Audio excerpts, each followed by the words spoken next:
अरे भिखारी, तेरी औकात है 500 करोड़ लाने की? तू जानता भी है 500 करोड़ होते क्या है? तुम लोगों को अंदाजा भी है कि ये क्या हो गया है? 500 करोड़ रुपए गायब हैं। अगर ये पैसा अभी के अभी वापस नहीं आया तो मैं बर्बाद हो जाऊंगा। अगर कोई 500 करोड़ रुपए वापस ले आया तो मैं उसे 10 करोड़ रुपए इनाम दूंगा। सुबह के ठीक 7 बजे थे। शहर अभी पूरी तरह जागा भी नहीं था, लेकिन मेघराज चौक पर कूड़े की गंध और बसों का शोर पहले से मौजूद था। वहीं फुटपाथ के किनारे फटे हुए बोरे के साथ 12 साल का नील झुका हुआ था। वह प्लास्टिक की बोतलें और टूटी तारें चुन रहा था। उसके हाथों पर जमी गंदगी स्थायी लगती थी, जैसे किसी ने उस पर अनदेखा होने की मुहर लगा दी हो। नील बोलता कम था। लोग समझते थे वह डरपोक है या मंदबुद्धि। सच्चाई यह थी कि वह सुनता बहुत था। बातें, आवाजें, मशीनों की। जब लोग बोलते थे वह शब्द पकड़ता था, जब मशीनें चलती थीं वह पैटर्न पकड़ता था। ठीक उसके सामने शहर का सबसे बड़ा निजी बैंक खड़ा था। शीशे की ऊंची इमारत। हर सुबह काली गाड़ियों से सूट पहने लोग उतरते, मोबाइल पर चिल्लाते हुए अंदर जाते। नील को अंदर जाने की इजाजत कभी नहीं मिली थी। गार्ड हर बार एक ही शब्द कहता था, भाग यहां से। नील मुस्कुरा देता था और फिर कूड़े में झुक जाता था। उसी बैंक की दीवार से सटा एक पुराना ट्रांसफार्मर बॉक्स था। नील अक्सर उसके पास बैठकर सूखी रोटी खाता था। उसे वहां से एक अजीब सी भनभनाहट सुनाई देती थी। बाकी लोगों के लिए वह शोर था, नील के लिए भाषा। उस दिन दोपहर को माहौल बदला हुआ था। बैंक के अंदर अचानक अफरा तफरी मच गई। कर्मचारी अपनी सीटों से उठ खड़े हुए। मैनेजर्स के चेहरे पीले पड़ गए। एक के बाद एक फोन बजने लगे। ऊपर की मंजिल पर बोर्डरूम में चीख सुनाई दी, 500 करोड़ गायब हो गए हैं। यह कोई अफवाह नहीं थी। बैंक के मेन सर्वर से 500 करोड़ गायब हो गए हैं। करोड़ रुपए ऑनलाइन ट्रांसफर हो चुके थे। पैसा न किसी ग्राहक के खाते में था, न किसी विदेशी बैंक में। वह सिस्टम से जैसे फिसलकर हवा में घुल गया था। आईटी टीम दौड़ पड़ी। सर्वर लॉग्स खोले गए, फायरवॉल चेक हुए, साइबर सिक्योरिटी एक्सपर्ट्स को कॉल गया, पुलिस को सूचना दी गई। हर मिनट के साथ बैंक की साख डूब रही थी। बाहर फुटपाथ पर बैठा नील यह सब देख रहा था। उसे कुछ अजीब लगा। बैंक के बैकअप सर्वर की एग्जॉस्ट फैन की आवाज बदली हुई थी। वह लय में नहीं चल रही थी। बीच बीच में एक हल्का सा ठहराव था, जैसे कोई सांस रोक रहा हो। नील उठ खड़ा हुआ। उसने बोरा नीचे रखा और दीवार के पास कान लगा दिया। उसकी आंखें सिकुड़ गईं। यह चोरी नहीं है, वह बुदबुदाया। यह रूट रीडायरेक्शन है। नील को याद आया अपनी मां का चेहरा। मां जो कभी इसी बैंक में क्लीनर थी। एक रात एक्सीडेंट में चली गई। उसके बाद नील सड़क पर आ गया।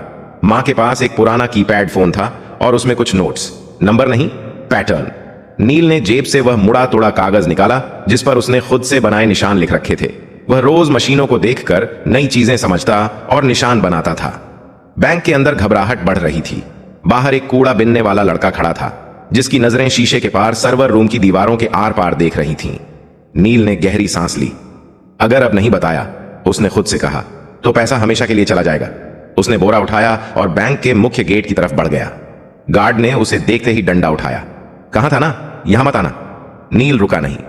उसने पहली बार सीधा आंखों में देखकर कहा, साहब, जो पैसा गया है वो अभी भी इसी बैंक में है। गार्ड हंसा, लेकिन अंदर कहीं ऊपर एक अलार्म और तेज हो गया। और यहीं से कहानी शुरू होती है। गार्ड की हंसी अभी पूरी भी नहीं हुई थी कि बैंक के अंदर से एक महिला बाहर आई। नीले रंग की साड़ी, गले में आईडी कार्ड और चेहरे पर साफ घबराहट। वह बैंक की senior operations manager Radhika Mehta थी। पिछले 20 मिनट से वह लगातार आईटी टीम और हेड ऑफिस के बीच फंसी हुई थी। उसकी नजर नील पर पड़ी। क्या कहा तुमने? उसकी आवाज सख्त थी, लेकिन आंखों में थकान साफ दिख रही थी। गार्ड ने झट से कहा, मैडम, यह कूड़ा बिनने वाला है, झूठ बोल रहा है। नील ने सिर झुकाया, फिर धीरे से बोला, मैडम, पैसा बाहर नहीं गया। सिस्टम ने खुद रास्ता बदला है।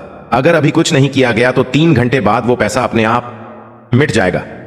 यह सुनते ही राधिका का दिल धक से रह गया। तुम्हें कैसे पता? उसने बिना सोचे पूछ लिया। नील ने बैंक की दीवार की तरफ इशारा किया।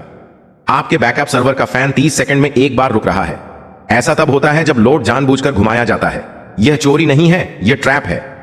वह बोलते समय न घबरा रहा था न तेज, जैसे यह सब उसके लिए नया नहीं था।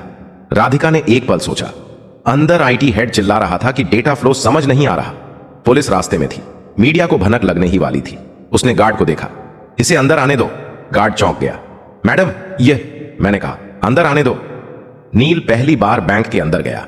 एयर कंडीशन की ठंडी हवा से वह सिहर गया। फर्श इतना चमकदार था कि उसमें अपना गंदा चेहरा देखकर उसे झिझक हुई। लोग उसे घूर रहे थे। कोई फुसफुसाया, ये बच्चा क्या करेगा? नील को इससे फर्क नहीं पड़ा। राधिका उसे सीधे आईटी फ्लोर पर ले गई। वहां 5 लोग 5 लैपटॉप और बड़ी स्क्रीन के सामने खड़े थे। स्क्रीन पर लाल रंग की लाइनें और नंबर भाग रहे थे। आईटी हेड ने गुस्से में कहा, मैडम अभी समय नहीं है, यह मजाक नहीं है। नील ने स्क्रीन की तरफ देखा और तुरंत बोला, आप लोग गलत लॉक देख रहे हैं, असली रास्ता छुपाया गया है। कमरे में सन्नाटा छा गया। यह बच्चा हमें सिखाएगा, किसी ने तंज कसा। नील पास गया। उसने स्क्रीन के कोने में दिख रहे एक छोटे से टाइम स्टैम्प की तरफ इशारा किया। यह देखिए, हर बार ट्रांजैक्शन से 1 सेकंड पहले टाइम पीछे जा रहा है, यह मैनुअल नहीं हो सकता। आईटी हेड ने झुककर देखा। उसका चेहरा बदल गया। यह तो असंभव है। नील ने पहली बार सिर उठाकर सबको देखा। असंभव नहीं है सर, जिसने यह किया है उसने पैसा चुराया नहीं, उसने बैंक को खुद से लड़ने पर मजबूर कर दिया है। राधिका की आवाज कांप गई। तो पैसा वापस आ सकता है? नील ने हल्की सांस ली। आ सकता है, लेकिन अगर देर हुई तो नहीं। घड़ी की टिक टिक तेज लगने लगी और उसी पल नील ने कहा, मुझे एक कंप्यूटर चाहिए, इंटरनेट नहीं, सिर्फ लोकल एक्सेस। कमरे में कोई बोला नहीं। पहली बार बैंक के सबसे बड़े संकट में सबकी नजरें एक कूड़ा बिनने वाले लड़के पर टिकी थीं और नील जानता था अब पीछे हटने का कोई रास्ता नहीं है। कमरे में एक अजीब सा सन्नाटा था। एयर कंडीशनर की ठंडी हवा चल रही थी, लेकिन किसी को ठंड महसूस नहीं हो रही थी। सबकी नजरें नील पर थीं। वह कुर्सी पर बैठा नहीं था, वह खड़ा था, जैसे बैठना उसके लिए फालतू की चीज हो। आईटी हेड ने हिचकिचाते हुए एक सिस्टम उसकी तरफ घुमा दिया। यह लोकल मशीन है, नेटवर्क से कटी हुई। अगर कुछ गलत हुआ तो भी फर्क नहीं पड़ेगा, नील ने बीच में कहा। जो नुकसान होना था वो हो चुका है। उसने कीबोर्ड को ऐसे छुआ जैसे कोई पुराना दोस्त हो। उंगलियां गंदी थीं, लेकिन चलने में झिझक नहीं थी। स्क्रीन पर एक काली विंडो खुली। राधिका ने घड़ी देखी। नील, हमारे पास ज्यादा समय नहीं है। नील ने सिर हिलाया। मुझे पता है। उसने टाइप करना शुरू किया। कोई तेजी नहीं, कोई दिखावा नहीं, हर कमांड सोचकर, जैसे वह पहले ही यह सब कर चुका हो। आईटी टीम स्क्रीन पर उभरते टेक्स्ट को पढ़ने की कोशिश कर रही थी, लेकिन वह उनकी समझ से बाहर था। एक इंजीनियर ने धीरे से कहा, यह तो सिस्टम के अंदर का रास्ता है, यह एक्सेस हमारे पास भी नहीं है। नील बोला नहीं। उसने अगली लाइन डाली। अचानक स्क्रीन पर एक मैप खुला। यह किसी बैंक अकाउंट का नहीं था, यह डेटा के बहाव का नक्शा था। तीर, घुमाव, बंद रास्ते। नील ने एक जगह उंगली रखी। यहीं फंसा है पैसा, लेकिन यहां तो कोई अकाउंट ही नहीं है, आईटी हेड ने कहा। नील ने उसकी तरफ देखा। क्योंकि यह अकाउंट नहीं है, यह एक खाली कमरा है, सिस्टम ने खुद बनाया है। राधिका की आंखें फैल गईं। सिस्टम ने? हां, नील बोला। जब किसी को सिस्टम के दिल तक पहुंचने की कोशिश करते पकड़ लिया जाता है तो पुराना कोर एक फर्जी रास्ता बना देता है, पैसा उसमें चला जाता है। बाहर से लगता है चोरी हो गई, लेकिन असल में सिस्टम खुद उसे छुपा लेता है। कमरे में किसी ने सांस तक नहीं ली। आईटी हेड ने धीमी आवाज में कहा, लेकिन ऐसा फीचर तो कहीं डॉक्यूमेंटेड नहीं है। नील ने हल्की मुस्कान दी। क्योंकि यह फीचर नहीं है, यह डर है मशीन का। उसने अगला कमांड डाला। स्क्रीन पर लाल चेतावनी चमकी। वार्निंग, डेटा कोलैप्स इन 17 मिनट्स। राधिका के हाथ कांप गए। इसका मतलब? नील ने कहा, अगर यह कमरा ढह गया तो पैसा किसी का नहीं रहेगा, ना चोर का, ना बैंक का। आईटी टीम में खलबली मच गई। तो जल्दी करो, कोई बोला। नील ने पहली बार गुस्से से सिर उठाया। जल्दी नहीं, सही। उसने अपनी आंखें बंद की कुछ सेकंड के लिए, जैसे दिमाग में कुछ जोड़ रहा हो। उसे याद आया वह पुराना मोबाइल, मां की आवाज, नंबरों के बीच का पैटर्न। चीजें सीधे नहीं चलती, वे घूम कर आती हैं। नील ने टाइप किया। स्क्रीन पर एक नया दरवाजा खुला। आईटी हेड फुसफुसाया, यह तो रिवर्स ट्रैक है। नील बोला, हां, अब पैसा वापस उसी रास्ते से चलेगा जिससे डर आया था। राधिका ने घड़ी देखी। 13 मिनट बाकी थे। नील की उंगलियां फिर चलने लगीं और बाहर बैंक के गेट पर मीडिया की पहली वैन आकर रुक चुकी थी। बाहर कांच के दरवाजों के पार कैमरे चमकने लगे थे। मीडिया को बस एक इशारे का इंतजार था। अंदर आईटी फ्लोर पर तनाव इतना गाढ़ा था कि जैसे हवा भी भारी हो गई हो। राधिका ने धीमी आवाज में कहा, अगर यह गलत दिशा में गया तो सिस्टम हमेशा के लिए लॉक हो सकता है। नील ने स्क्रीन से नजर हटाए बिना जवाब दिया, वह पहले ही लॉक है मैडम, बस फर्क इतना है कि अभी चुप है। उसने एक ग्राफ खोला। नीली और लाल लाइनें एक दूसरे के पीछे दौड़ रही थीं। बीच बीच में एक जगह ऐसी थी जहां लाइनें टूट रही थीं। यहीं से पैसा बाहर दिखाया गया है, नील बोला, लेकिन असल में यहीं से वह वापस लाया जा सकता है। आईटी हेड ने कुर्सी खींचकर पास बैठते हुए कहा, तुम यह सब कैसे जानते हो? नील ने पहली बार सच बोला, मैं मशीनों के पास बड़ा हुआ हूं। जब मां जिंदा थीं, वह रात की शिफ्ट में यहीं सफाई करती थीं। मैं बाहर बैठा रहता था। सर्वर रूम की आवाजें मुझे बातें जैसी लगती थीं। कोई कुछ नहीं बोला। नील ने अगला कमांड डाला। स्क्रीन पर एक नया संदेश उभरा, ऑथोराइजेशन रिक्वायर्ड। राधिका ने राहत की सांस ली। ठीक है, यह सामान्य है। हमारे पास मल्टी लेवल ऑथराइजेशन है। नील ने सिर हिलाया। नहीं मैडम, यह सामान्य नहीं है। क्यों? क्योंकि यह ऑथराइजेशन सिस्टम से नहीं आया, यह उस खाली कमरे से आया है जहां पैसा छुपा है। आईटी हेड का चेहरा सख्त हो गया। मतलब सिस्टम खुद तय कर रहा है कि किस पर भरोसा करे? नील ने धीरे से कहा, हां, और उसे आप पर भरोसा नहीं है। कमरे में एक अजीब चुप्पी छा गई। राधिका ने गहरी सांस ली। तो अब क्या होगा? नील ने अपनी जेब से वह मुड़ा तुड़ा कागज निकाला। उस पर टेढ़े मेढ़े निशान बने थे। अब हमें सिस्टम को याद दिलाना होगा कि यह किसके लिए बना था। उसने एक कोड डाला। यह कोई पासवर्ड नहीं था, यह समय, राशि और क्रम का मेल था। वही क्रम जिसमें बैंक हर दिन छोटे खातों को प्राथमिकता देता था। स्क्रीन पर अचानक हजारों छोटे ट्रांजैक्शन चमक उठे। 10 रुपए, 50 रुपए, 200 रुपए। आईटी टीम हड़बड़ा गई। ये क्या कर रहे हो? इससे सिस्टम और स्लो हो जाएगा। नील ने शांत स्वर में कहा, नहीं, इससे सिस्टम को भरोसा आएगा। राधिका ने हैरानी से पूछा, भरोसा? हां, नील बोला। मशीनें ताकत पर नहीं चलती, वे पैटर्न पर चलती हैं। और सबसे सच्चा पैटर्न है छोटे लोगों का पैसा। स्क्रीन पर चेतावनी बदलने लगी। Trust index rising. IT head ने आंखें मल ली। यह मीटर पहले कभी नहीं देखा, नील ने कहा। क्योंकि आपने कभी सिस्टम से पूछा ही नहीं कि उसे क्या चाहिए। घड़ी पर नजर पड़ी। 7 मिनट बाकी थे। नील की उंगलियां अब और तेज चल रही थीं। और उसी वक्त बैंक के मेन सर्वर से एक धीमी सी बीप की आवाज आई, जैसे कोई सोया हुआ दिमाग जाग रहा हो। सभी समझ गए, अब वापसी शुरू हो चुकी थी। बीप की वह आवाज छोटी थी, लेकिन असर बड़ा। आईटी फ्लोर पर खड़े हर इंसान की रीढ़ सीधी हो गई। स्क्रीन पर बिखरे हुए तीर अब एक दिशा में मुड़ने लगे थे, जैसे कोई भटकी हुई नदी अपने पुराने रास्ते को पहचान रही हो। आईटी हेड ने हकलाते हुए कहा, डेटा फ्लो रिवर्स हो रहा है। राधिका की आंखें स्क्रीन से हट ही नहीं रही थीं। मतलब?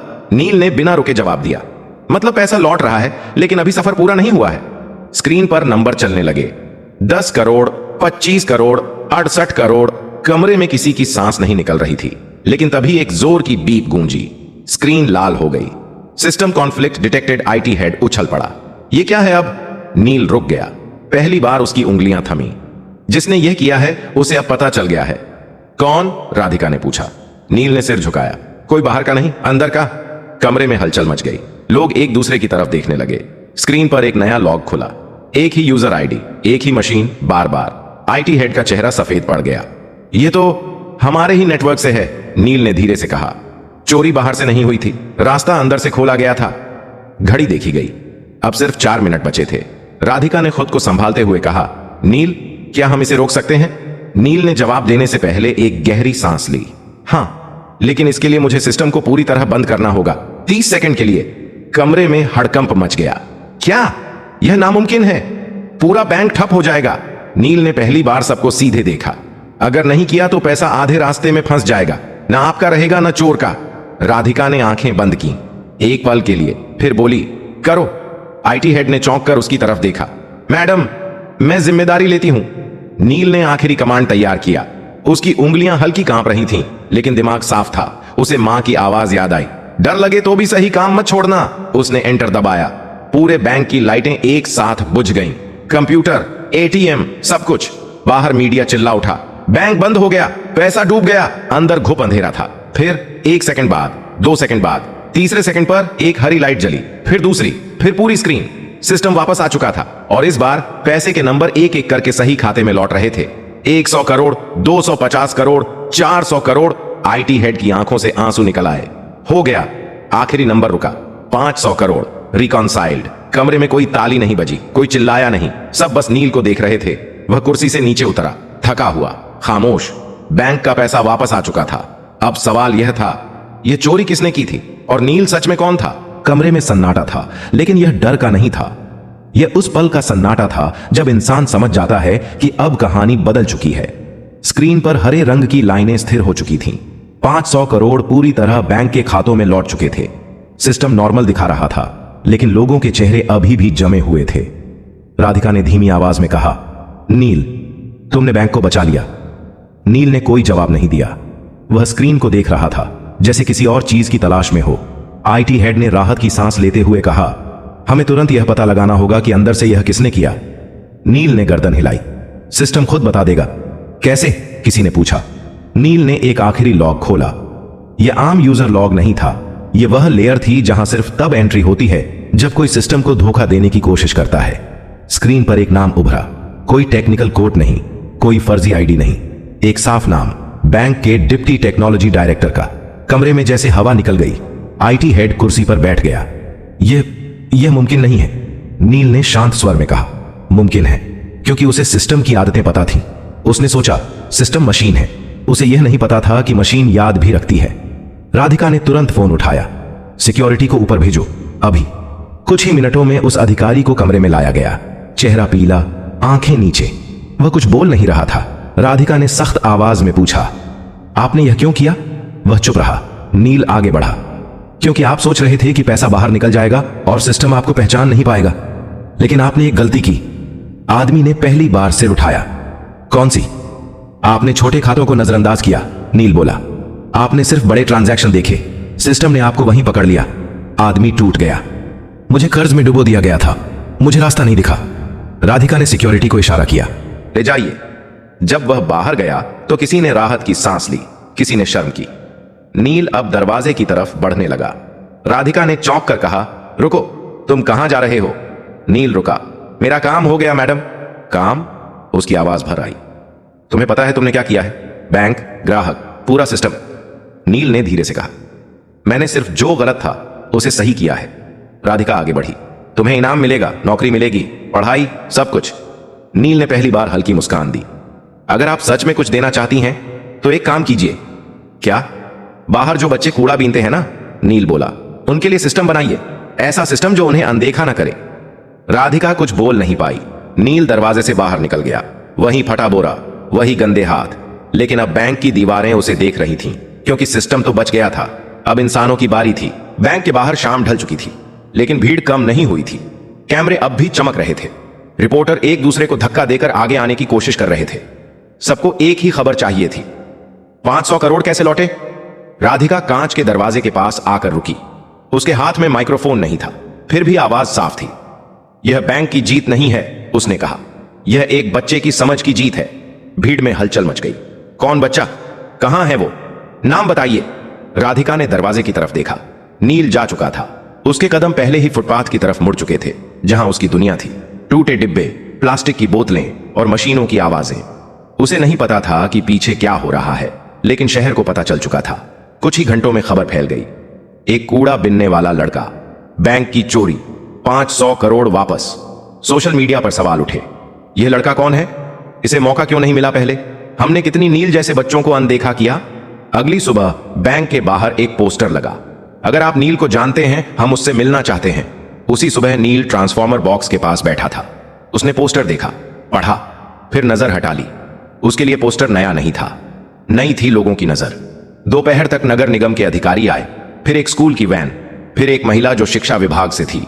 सब एक ही बात कह रहे थे, तुम्हें पढ़ना चाहिए, तुम्हें यहां से निकलना चाहिए। नील ने पहली बार सवाल पूछा, क्या पढ़ाई के बाद भी कोई मुझे सुनेगा? कोई जवाब नहीं दे पाया। शाम को राधिका खुद आई, बिना साड़ी, बिना पद के, सिर्फ एक इंसान की तरह। उसने नील के पास बैठकर वहीं सूखी रोटी तोड़ी। मैं तुम्हारे लिए कोई योजना नहीं लाई, उसने कहा, मैं बस ये पूछने आई हूं, तुम क्या चाहते हो? नील ने सोचा, फिर बोला, मैं चाहता हूं कि सिस्टम पहले पूछे, बाद में जज करे। राधिका ने सिर हिलाया। यहीं से एक बदलाव शुरू हुआ। बैंक ने एक छोटा सा प्रोग्राम शुरू किया। नाम नहीं था बड़ा, लेकिन असर बड़ा था। सड़क पर रहने वाले बच्चों को मशीनों के पास बैठने दिया गया। उन्हें हटाया नहीं गया, उन्हें सुना गया। नील वहां रोज आता था, अब बोरे के साथ नहीं, एक कॉपी के साथ। शहर ने पहली बार उसका नाम ठीक से बोला, नील। और यही नाम अब सिस्टम में दर्ज हो चुका था। अनदेखा नहीं, बल्कि जरूरी। अगर आपको यह कहानी पसंद आई हो तो लाइक जरूर करें। ऐसी ही कहानियों के लिए सब्सक्राइब करें और इसे अपने दोस्तों के साथ शेयर करें। कमेंट बॉक्स में जरूर लिखिए कि आप किस शहर या गांव से देख रहे हैं।